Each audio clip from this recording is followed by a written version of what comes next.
Advocate ആശ ഉണ്ണിത്താൻ, ഈ സംഭവത്തിൽ ആരാണ് തെറ്റ് ചെയ്തത്, അല്ലെങ്കിൽ ആ വ്യക്തി ദീപക് തെറ്റ് ചെയ്തോ എന്ന കാര്യത്തിൽ സ്ഥിരീകരണം ഉണ്ടായിട്ടില്ല. നിലവിലെ ഈ സംഭവങ്ങളുടെ സാഹചര്യങ്ങളിൽ ആ വ്യക്തി, ആ യുവതി എത്ര വലിയ നിയമത്തിന് മുന്നിൽ തെറ്റുകാരിയാണ്, അവർക്കെതിരെ ചുമത്തപ്പെടണമെന്ന ആത്മഹത്യാ പ്രേരണ കുറ്റമടക്കം നിലനിൽക്കുമോ? എന്താണ് ഇതിൻ്റെ നിയമ സാഹചര്യങ്ങളെ നിങ്ങൾ നോക്കുക?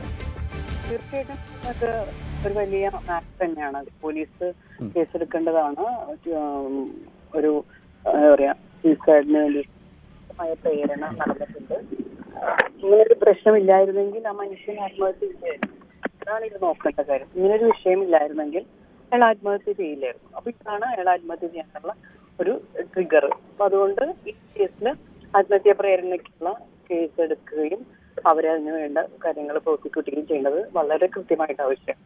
ഇത് പല രീതിയിലും ഒരു പാഠവുമാണ്. കാരണം ഈ സോഷ്യൽ മീഡിയയിൽ ഒരു ഹൈപ്പ് കിട്ടാൻ വേണ്ടിയിട്ട് പലരും മറ്റുള്ളവരുടെ വ്യക്തി ജീവിതത്തിലേക്ക് എത്തി നോക്കുകയും അനാവശ്യങ്ങളായ രീതിയിലുള്ള ഇടപെടൽ നടത്തുകയൊക്കെ ചെയ്യുന്നത് വലിയ ക്രൈം തന്നെയാണ്.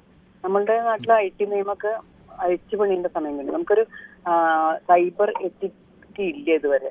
അപ്പൊ അത്തരം കാര്യങ്ങളിൽ ഒരു പോളിസി തയ്യാറാക്കി ആ നിയമം കൊണ്ടുവരികയും ചെയ്തില്ലെങ്കിൽ കയ്യിൽ മൊബൈലുള്ള ഓരോരുത്തരും അതൊരു വെപ്പണാക്കിക്കൊണ്ടാണ് ഉപയോഗിച്ചുകൊണ്ടിരിക്കുന്നത്. എല്ലാവരും കോൺസ്റ്റന്റ്ലി ഒരു CC ക്യാമറയുടെ കീഴിലിരിക്കുന്നത് പോലെയാണ്. സ്വന്തം പ്രൈവസിയെ പോലും നഷ്ടപ്പെട്ട് എല്ലാവരും ഇങ്ങനെ ഭയപ്പെട്ട് ജീവിക്കുന്ന ഒരവസ്ഥയിലാണ്. അതിന്റെ യാതൊരു ആവശ്യമില്ല. സ്വാതന്ത്ര്യം അല്ലെങ്കിൽ ഡെമോക്രസി എന്നൊക്കെ പറയുമ്പോൾ മറ്റുള്ളവരുടെ അവകാശത്തെയും കൂടി മാനിച്ചുകൊണ്ടുള്ള സ്വാതന്ത്ര്യം നമുക്ക് കിട്ടുന്നു.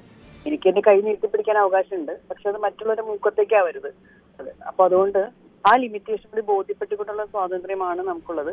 അത് it come with liberty comes with responsibility എന്നുള്ളത് നമ്മൾ കൃത്യമായിട്ട് മനസ്സിലാക്കണം. ഓരോ മനുഷ്യനും ഡിഗ്നിറ്റി ഉണ്ട്, ഓരോ മനുഷ്യനും സ്വകാര്യതയുണ്ട്. ഇത് ആ മനുഷ്യന്റെയും മറ്റേ പെണ്ണ് ഒരുമിച്ച് യാത്ര ചെയ്ത പുറകിൽ യാത്ര ചെയ്യുന്ന ആ സ്ത്രീയുടെ ഒക്കെ ഡിഗ്നിറ്റിയെ ബാധിക്കുന്ന ഒരു കാര്യമാണ്. ഒരു കാര്യം, ഇത് ഇവിടെ ആ വ്യക്തി ആത്മഹത്യ ചെയ്തു. ഞാൻ ചോദിക്കട്ടെ, സ്വന്തമായി ഇങ്ങനെ സമൂഹ മാധ്യമങ്ങളിൽ സ്വന്തം ഒരു വ്യക്തിയുടെ വീഡിയോ ഇട്ട് മറ്റൊരാൾ പരസ്യം ചെയ്താൽ അത് നിയമപരമായി ചോദ്യം ചെയ്യാൻ നമുക്ക് വകുപ്പ് അനുവദിക്കുന്നുണ്ടോ? അത്തരം നിയമത്തിന്റെ പരിരക്ഷ നമുക്കുണ്ടോ നിലവിൽ? ഞാനിപ്പോ എന്റെ വീഡിയോ ഫോട്ടോ എടുത്തിടുന്നു. ഓക്കെ, ആ സമയത്ത് അവിടെ ഉണ്ടായിരുന്ന മറ്റു പലരുടെയും പ്രൈവസിയെ കൂടി ഇത് ബാധിക്കുന്ന കാര്യമാണെങ്കിൽ അവരുടെ പ്രൈവസി അത് ബാധിച്ചൂല. ഇപ്പൊ അങ്ങനെയല്ല ഉണ്ടായത്. മറ്റൊരു മനുഷ്യനെ കുറിച്ച് മോശമായി പറഞ്ഞുകൊണ്ടാണല്ലോ അത് ഇട്ടത്. അതായത് വെറുതെ എന്റെ ഒരു ഫോട്ടോ ഇട്ടു, ഞാൻ യാത്ര ചെയ്യുന്നു, മറ്റുള്ള സഹയാത്രികരുടെ മറ്റേ മുഖമോ മറ്റു കാര്യങ്ങളോ ഒന്നും കാണിക്കുന്നില്ല, ഞാൻ എന്നെ മാത്രം ഫോക്കസ് ചെയ്ത് ഒരു യാത്ര ഇടാണെങ്കിൽ വലിയ പ്രശ്നമില്ല. എങ്കിൽ പോലും നമ്മളൊരു ബസ്സിൽ യാത്ര ചെയ്യുന്ന സമയത്ത് ചില ആളുകളുണ്ട് ആ ഉറക്ക മൊബൈലിൽ പാട്ട് വെച്ച് ആളുകളെ ഉപദ്രവിക്കുക. അതുപോലെ ഇങ്ങനത്തെ ക്യാമറ പിടിച്ച് നമ്മൾ സ്വകാര്യമായിട്ട് യാത്ര ചെയ്യുന്നുണ്ടെങ്കിൽ നമ്മളെയും കൂടി ഫോക്കസ് ചെയ്യുന്ന രീതിയിൽ നമുക്ക് ശല്യം ഉണ്ടാക്കുക. അപ്പൊ നമുക്കൊരു റൈറ്റ് ടു ട്രാവൽ എന്നെ ബാധിക്കുന്ന നമ്മുടെ പലതിനെയും ബാധിച്ചുകൊണ്ടാണ് ഇവരൊക്കെ തന്നെ ഇത് ചെയ്യുന്നത്. അപ്പോ ഇതും നമ്മൾ വളരെയധികം ശ്രദ്ധിക്കേണ്ട ഒരു കാര്യമാണ്.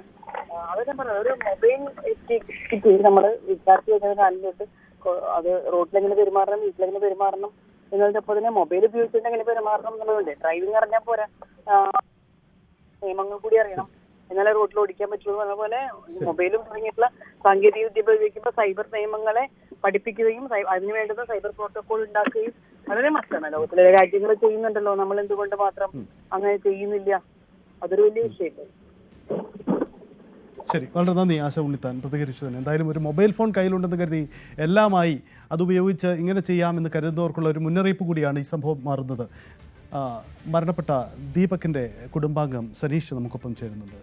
സനീഷ്, വളരെ ദുഃഖകരമായ കാര്യമാണ്, ഞങ്ങളത് ചെയ്യുകയാണ്, ഇനി ആവർത്തിക്കപ്പെടാതിരിക്കേണ്ട സംഭവമാണ്. ദീപക് അന്ന് ഈ സംഭവം മരണം നടക്കുന്നതിൻ്റെ തലേന്ന് കുടുംബാംഗങ്ങളുമായി എന്തെങ്കിലും ആശയവിനിമയം നടത്തിയിരുന്നു ഇക്കാര്യത്തിൽ?